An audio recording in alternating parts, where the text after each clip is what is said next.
The Wild West. Tales of it abound in our cultural imagination, especially when it comes to robberies. Jesse and Frank James, Billy the Kid, and the Dalton Gang are just some of the most famous examples from history. However, one of the Wild West's earliest and most infamous robbery syndicates wasn't from Arizona or Texas, but from Jackson County, Indiana. The Reno Gang, often credited with the first train robbery in America, were a band of outlaws that roamed the Indiana and Missouri countryside in the 1860s, stealing loot from banks and county treasuries. At their peak, the Renos and their copycats stole nearly $500,000 within a span of 2 years.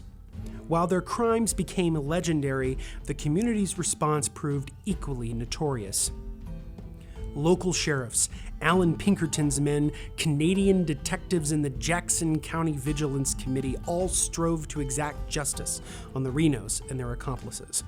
In this first episode of Hoosier State Chronicles, we will uncover the trail of destruction left behind, not only by the Reno Gang, but by those who punished them. Hi, I'm Justin Clark. I'm a public historian here in Indianapolis, Indiana.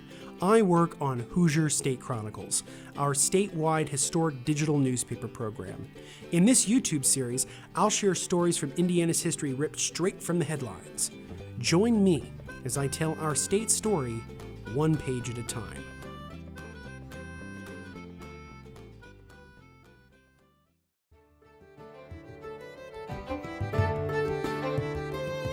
Our tale begins with a sprawling family in a small frontier town.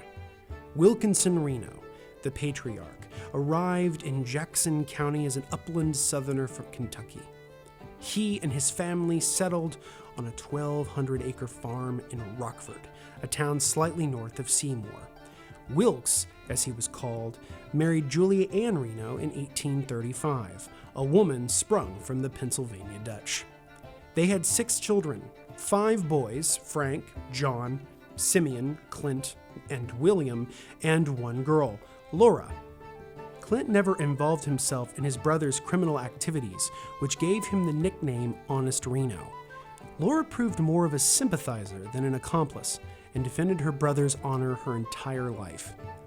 Growing up, the boys caused trouble by playing crooked card games to bilk travelers and allegedly involving themselves in a series of town fires. During the Civil War, some of the Reno brothers gained a reputation for bounty jumping, joining the army for recruitment money, deserting the post, and pocketing the cash. While this seems bad enough, the Reno brothers were just getting started. After the war, they returned to Rockford, formed a gang with other bounty jumpers, and carried out a series of petty robberies in the community. However, they took their thievery to the next level by blowing a safe at Azalea, Bartholomew County, Indiana, by which they got $10,000. This all culminated in the first major robbery of the Reno Gang's career, the Ohio and Mississippi Express robbery. On October 6, 1866, John Reno, Simeon Reno, and Frank Sparks robbed the Ohio and Mississippi Railway Express car on its way out of Seymour. As the Indianapolis Daily Herald reported, 2 men entered the conductor's car from the front platform, presented revolvers at either side of his head, took his key, opened the local safe, and rifled it of all monies. They then threw one of the safes out, pulled the bell cord, and escaped as they had entered. They were arrested 5 days later, after a vigorous search was immediately commenced by citizens and detectives. Eventually, Wilkes Reno also faced arrest for his involvement in the robbery, though his exact crime remained unclear in the newspapers. Simeon Reno and Frank Sparks posted bail at $2,500 each, while Wilkes and John Reno also posted bail for $8,000 and $1,000 respectively. Within 2 days, the gang committed another robbery, this time at the Hendricks County Treasurer's Office. They made away with a cool $900 that belonged to the County Agricultural Association. Over the next few months, the Renos attempted a few more robberies of county treasuries and local banks. In Elkhart County, they blew the doors off of the treasurer's safe only to find it empty. County officials, growing wise to the gang's antics, removed the money and deposited it in the local bank. They left the office with only a measly $50. However, their break-in at Muncie's Exchange Bank on November 12th proved a massive success, making off with $12,000 in greenbacks and $6,000 in United States bonds, before escaping into the night. However, they ended 1866 in failure after a botched attempt at blowing open the safe at the White County Treasury. The Indianapolis Daily Journal published a warning just days after the White County attempt, taking a swipe at the robbers. Burglars are operating extensively in all parts of the state. County treasuries seem to possess great attraction for them, though their success in realizing any large amount of greenbacks by such raids is anything but flattering. Despite the warnings, county treasuries felt the wrath of the Reno Gang well into the spring of 1867. Ripley County's treasury lost $500 in a break-in, but fortunately the inner safe kept and saved $30,000 from being lost. DeKalb and Jackson counties proved more successful for the Renos, where their treasury break-ins resulted in $70,000 worth of stolen assets. The Journal published another warning to county treasuries, pithily commenting that the funds on hand would be as secure if thrown into an empty box or barrel in the treasurer's office as they are in what are facetiously termed fireproof and burglar-proof safes. The Renos and their accomplices caused much trouble, but their copycats proved to be the beginning of the gang's unraveling. On September 28, 1867, copycats Walker Hammond and Michael Colleran robbed the Adams Express on the Ohio and Mississippi Railroad almost a year after the Renos' attempt and made off with $10,000. Hammond and Colleran, while successful in their robbery, weren't successful in their escape. The Renos knew their plans and watched the holdup from afar, and as the copycats attempted their getaway, the gang cut them off and relieved the robbers of their plunder. In an even brasher move, the Renos left Hammond and Colleran to the authorities, where they served time while the gang got away with their cash. This appeared to be the last straw for the community and for the Adams Express Company. As a response to constant terror, Adams Express employed Allan Pinkerton, the famous private detective, and his band of mercenaries to hunt down the Renos. Jackson County locals also formed their own Vigilance Committee, hoping to exact their own brand of justice on their community's most notorious criminals. Some of the gang began to feel the heat. John Reno and Frank Sparks fled to Missouri, where they carried out another series of robberies in Daviess County. Upon returning to Jackson County, Indiana, Pinkerton and his men surrounded Reno's train in Indianapolis and arrested him. Sparks was also arrested near Seymour. Authorities sent John Reno back to Daviess County, where he faced charges of safe robbing and summarily sentenced to 25 years in prison. His days with the Reno Gang were over. The gang continued under the leadership of Frank Reno well into the summer of 1868. On May 22nd, the gang successfully robbed the Adams Express on the Jeffersonville line in Marshfield, 17 miles south of Seymour. The Renos pocketed approximately $96,000 from cracking 3 safes. The Indiana Daily Sentinel provided great detail on how the Renos pulled it off. Quote, "While the train was thus watering on Friday night, 6 men approached it suddenly, and at once commanded an assault on the engineer and fireman with a view to the capture of the engine.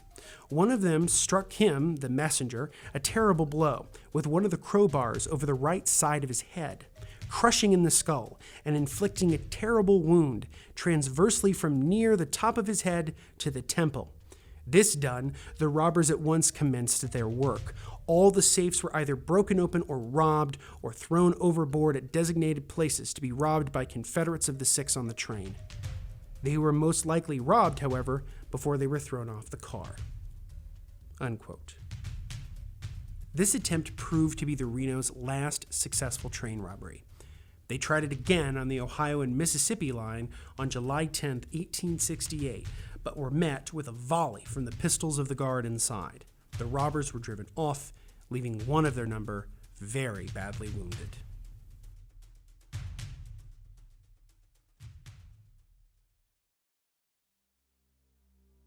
The Terre Haute Daily Express reported that, quote, a party of men who were hunting the thieves chased the gang into a thicket near Rockford, Indiana, and succeeded in capturing one named Charles Roseberry. It's likely that the party of men described in the piece were Pinkertons because they brought Roseberry into town for medical treatment and questioning. Gang members John Moore, Henry Jarrell, and Frank Sparks also suffered intense injuries. The citizens of Seymour had had enough. The Express also reported that the citizens of Seymour met last night and formed a vigilance committee. They fervently believed that Frank Reno was at the head of the late robbery and that his accomplices were petty thieves whose amateur mistakes resulted in injured citizens and plundered treasure.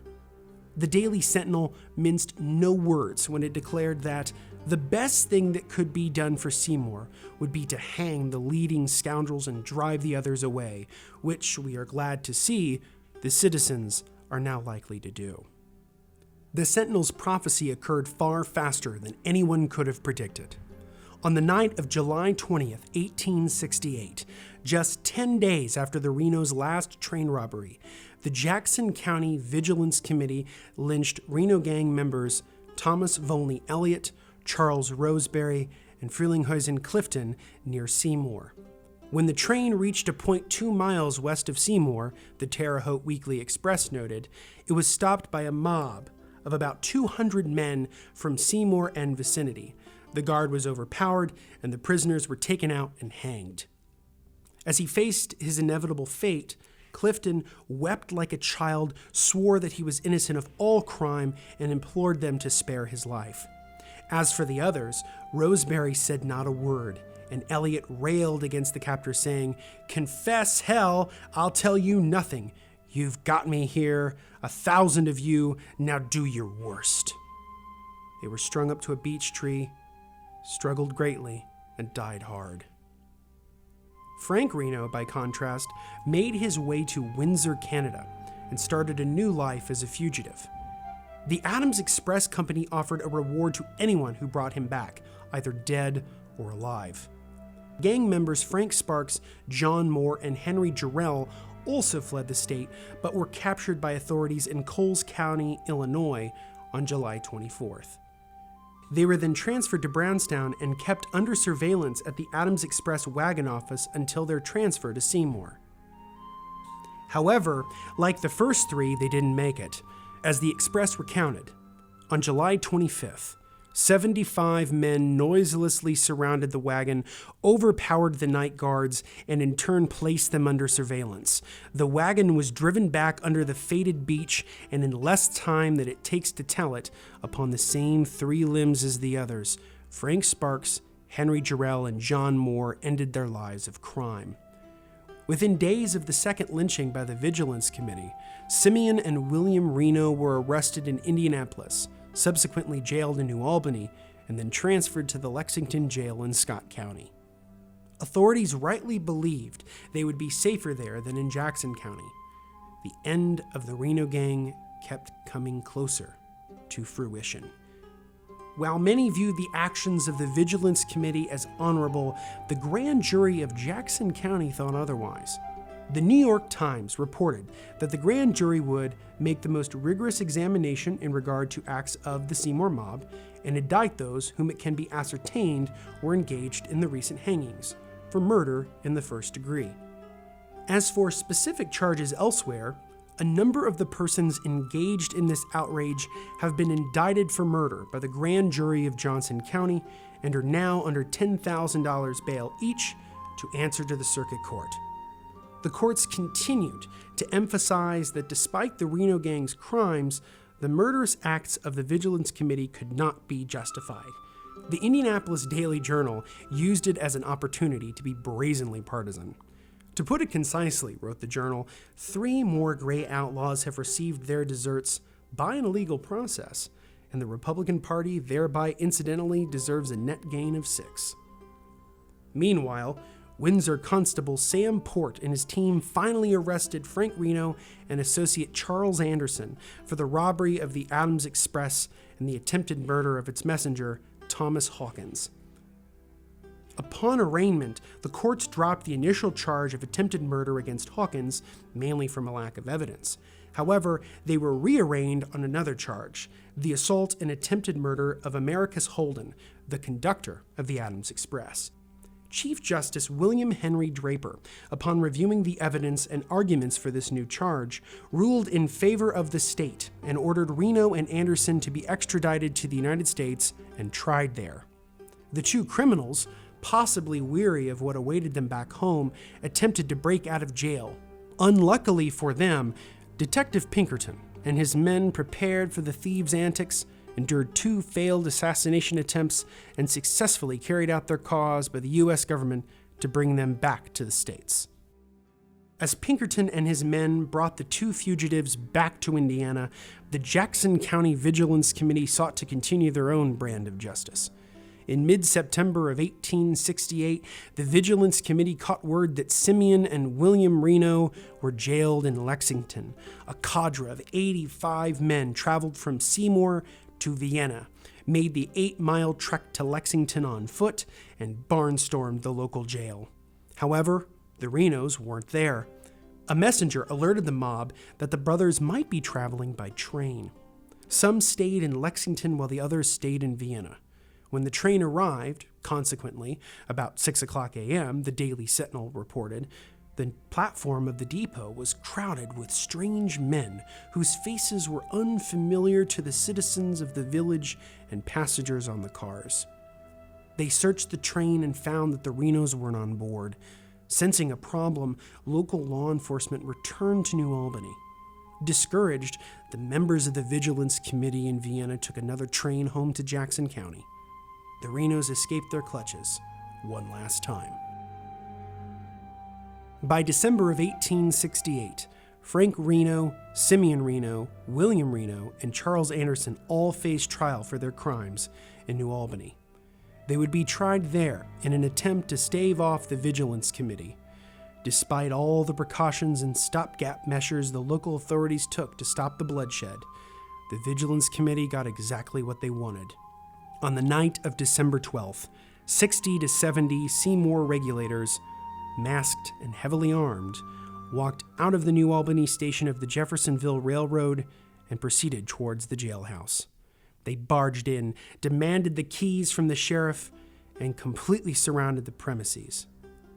Frank Reno fought the regulators, knocking 3 of them down, but was beaten to a pulp. William and Simeon also tried to fight them off, but to no avail. Anderson, sensing the end, asked if he could say a prayer, but was denied. The mob hung all 4 within an hour, commandeered a train, and left by 4 in the morning. Within a span of 6 months, the Vigilance Committee lynched 10 men of the Reno Gang, including 3 of the 4 brothers.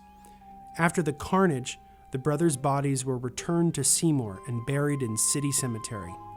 Wilkes, Laura, John, and Clint Reno were all that was left of one of Seymour's most notorious families. As for Anderson, his remains were buried in New Albany.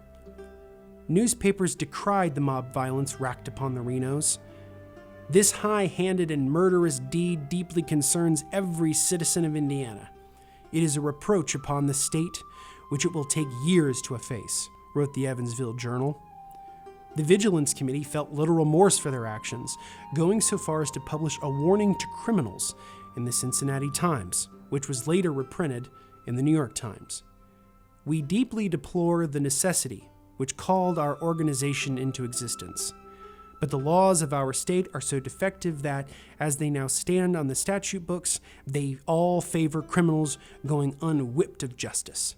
Despite their initial moralizing, a more ominous intention appeared towards the end. "Do not trifle with us," declared the committee, "for if you do, we will follow you to the bitter end and give you a short shrift and hempen collar. As to this, our actions in the past will be a guarantee of our conduct in the future." John Reno, the last surviving member of the gang and the last surviving brother, finished his prison sentence in February of 1878 after receiving a commutation by Governor Benjamin Gratz Brown. After his release, Reno spoke to the Indianapolis News about his future. "I'm a rattling good stonecutter, and have put up a shed in Seymour, where I intend to go to work," he said. Unfortunately, stonecutting wasn't the only work he was doing. Reno was sent back to prison in 1885 for passing counterfeit money in Indianapolis, and served another 3 years. Little is known of what happened after his second release from prison. He died in 1895. With his death, the Reno Gang finally gave way to legend. The Reno brothers and their gang perpetuated a crime wave in Jackson County the likes of which had never been seen. Their infamous status served as an inspiration for the pioneering short film The Great Train Robbery, 1903. It also directly inspired 2 feature films, Rage at Dawn, 1955, starring Hoosier Forrest Tucker as Frank Reno, and, most known, Love Me Tender, 1956, with Elvis Presley as Honest Clint Reno. However, in a historical sense, the Reno Gang story is more than just the films it inspired. At its heart, these men were some of the first modern criminals in American history, using technology and organization to steal great fortunes with skill and ease. Law enforcement appeared wildly unprepared to handle them. As a result, a vigilance committee took justice into its own hands, committing horrible violence against the gang and leaving order up for grabs. In their eyes, the law couldn't contain men like the Renos, so they had to do it themselves. The acts of the Vigilance Committee tell us as much about the period as the Renos do. In an era of vast economic, social, and political change, criminals took advantage of an antiquated system of law enforcement that was never designed to suppress them. When the system didn't evolve, the citizens forced it through vigilantism and lynching. While no one would ever deem the Renos innocent, their gruesome deaths parallel the very crimes they were killed for. In that sense, the crimes of the Reno Gang and the violence they instigated belong in the legendary mythos of the Wild West.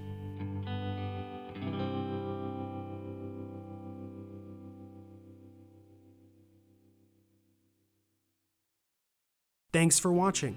Give us a like if you enjoyed the video. Also subscribe to keep up on all the new videos. If you want more content, check out our blog. The link is in the description box below. Explore Hoosier State Chronicles at HoosierStateChronicles.org. You can also follow us on Twitter at HS_Chronicles.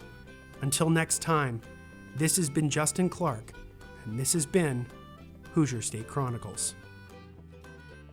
Hoosier State Chronicles is a part of the National Digital Newspaper Program, or Chronicling America. To learn more about Chronicling America, visit chroniclingamerica.loc.gov.